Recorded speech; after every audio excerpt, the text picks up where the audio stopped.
Selamat siang adik-adik SMPK Penabur Jakarta. Saya Kak Oliver, kakak pembina Ekskul Pramuka SMPK Penabur Kota Jababeka. Hari ini kita akan belajar memimpin diskusi. Berasal dari SKU nomor 5, dapat melaksanakan dan memimpin diskusi regu dengan tujuan pernah memimpin diskusi di regunya. Apa sih metode diskusi itu? Metode diskusi adalah suatu cara mempelajari materi dengan memperdebatkan masalah yang timbul dan saling mengadu argumentasi secara rasional dan objektif. Cara ini menimbulkan perhatian dan perubahan tingkah laku. Nah, metode diskusi ini juga dimaksudkan untuk dapat membantu dalam belajar dan berpikir secara kritis serta mengeluarkan pendapatnya secara rasional dan objektif. Metode diskusi sangat sesuai digunakan bila mana materi yang disajikan bersifat umum atau pengetahuan umum untuk pengembangan sikap atau tujuan-tujuan pembelajaran yang efektif dan untuk tujuan-tujuan yang bersifat analisis sintesis dan tingkat pemahaman yang tinggi. Ada 5 manfaat metode diskusi. Yang pertama, mengembangkan kemampuan berpikir dan berkomunikasi. Yang kedua, meningkatkan disiplin. Yang ketiga, meningkatkan motivasi belajar. Keempat, mengembangkan sikap saling membantu. Dan yang kelima, meningkatkan pemahaman. Keunggulan metode diskusi ada 4. Pertama, suasana menjadi bergairah, di mana para peserta melibatkan diri secara aktif dalam diskusi yang diadakan. Kedua, peserta dapat mencurahkan perhatian dan pemikiran terhadap masalah yang sedang dibicarakan. Ketiga, dapat menjalin hubungan antara individu dan peserta, sehingga menimbulkan rasa harga diri, toleransi, demokratis, berpikir kritis, dan sistematis.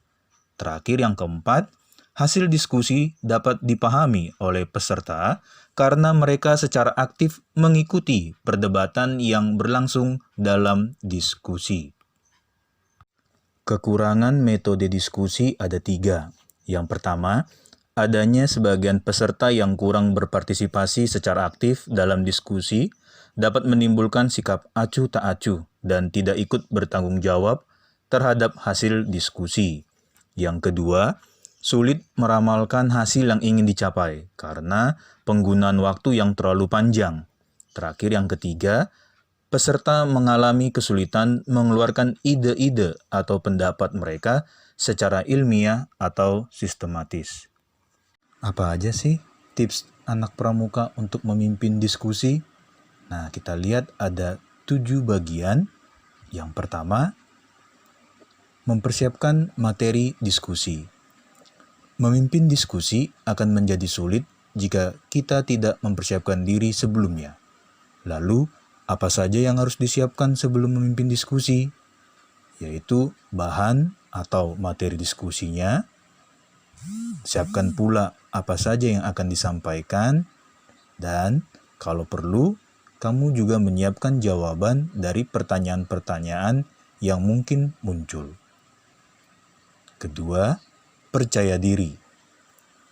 Dengan kepercayaan diri yang kamu tonjolkan, bisa membuat orang yakin dengan apa yang kamu katakan.